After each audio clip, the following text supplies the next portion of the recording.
Hello दोस्तों, स्वागत है अपने YouTube चैनल ऑफिशियल भोले राजपूत। आज एक नई कहानी के बारे में बताने जा रहे हैं। कहानी को फुल देखिएगा। कहानी अच्छी लगे तो एक लाइक और सब्सक्राइब कर देना। चलो कहानी शुरुआत करते हैं।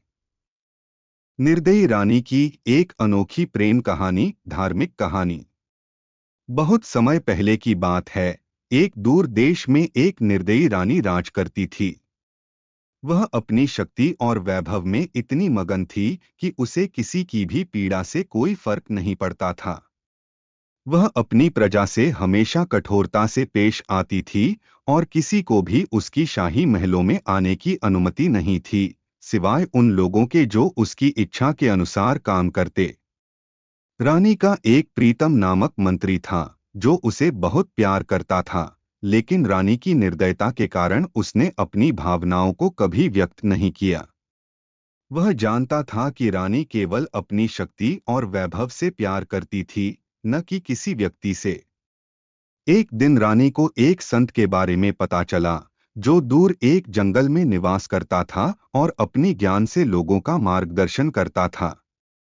रानी ने सोचा कि अगर वह इस संत से मिलती है तो शायद उसे कुछ विशेष ज्ञान मिल सके जो उसकी शक्ति और वैभव को और बढ़ा सके।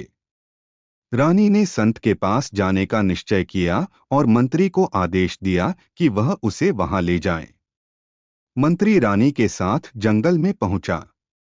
जब वे संत के पास पहुंचे तो संत ने रानी को देखकर कहा, तुम्हारे दिल में जो कठोरता है वही तुम्हारे जीवन में दुख और अशांति का कारण है। तुम्हें अपनी शक्ति से नहीं बल्कि प्रेम और करुणा से सच्चा सुख मिलेगा। रानी ने यह बात मजाक में ली, लेकिन मंत्री ने इसे गहरे से समझा और सोचा कि यह संत सच में कुछ विशेष जानते हैं। मंत्री ने रानी से कहा, महारानी, आप इस संत की बातों को ध्यान से सुने। रानी ने उसकी बात को नजरअंदाज किया और वापस महल लौटने की योजना बनाई। लेकिन एक अजीब घटना घटी। जंगल से बाहर आते वक्त रानी और मंत्री को एक गरीब बुढ़िया मिली, जो खाने के लिए कुछ भी नहीं पा रही थी। बुढ़िया ने रानी से मदद मांगी, लेकिन रानी ने उसे नजरअंदाज कर दिया और मंत्री से कहा, चलो हम जल्दी से महल लौटते हैं। मंत्री को रानी का यह व्यवहार देखकर बहुत दुख हुआ। वह बुढ़िया के पास गया और उसे अपनी कुछ भोजन सामग्री दी। बुढ़िया ने मंत्री का धन्यवाद किया और कहा, तुम्हारे अच्छे कर्मों का फल तुम्हें जल्दी मिलेगा। कुछ समय बाद रानी को एक अजीब बीमारी ने घेर लिया। उसे कई दिनों तक किसी भी उपचार से राहत नहीं मिली। मंत्री को यह समझ में आ गया कि यह रानी की कठोरता और दिल की अंधकार का परिणाम है। उसने रानी को फिर से संत के पास भेजने की सलाह दी, ताकि वह अपने दिल में प्रेम और करुणा का संचार कर सके। रानी ने संत से मिलने के बाद अपने दिल में बदलाव महसूस किया। उसने समझा कि शक्ति और वैभव से ज्यादा जरूरी प्यार और दया है। धीरे धीरे रानी ने अपने राज्य में प्रेम और करुणा का माहौल स्थापित किया और उसकी बीमारी भी समाप्त हो गई। उसकी मानसिक शांति और शारीरिक स्वास्थ्य दोनों में सुधार हुआ। रानी की यह अनोखी प्रेम कहानी हमें यह सिखाती है कि जीवन में सच्ची खुशी और शांति प्रेम, दया और करुणा से आती है, न कि केवल बाहरी शक्ति और धन से। समय के साथ रानी का अत्याचार बढ़ता गया। लोग खौफ में जी रहे थे, लेकिन कोई भी उसके खिलाफ बोलने की हिम्मत नहीं करता था। एक दिन एक दूरदर्शी संत राज्य में पहुंचे।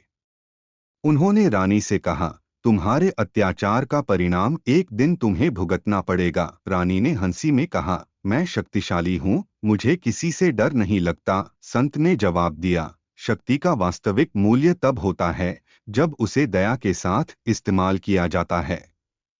रानी को संत की बातों का कोई असर नहीं हुआ, लेकिन समय ने उसका साथ छोड़ दिया। एक दिन राज्य में भयंकर अकाल आया।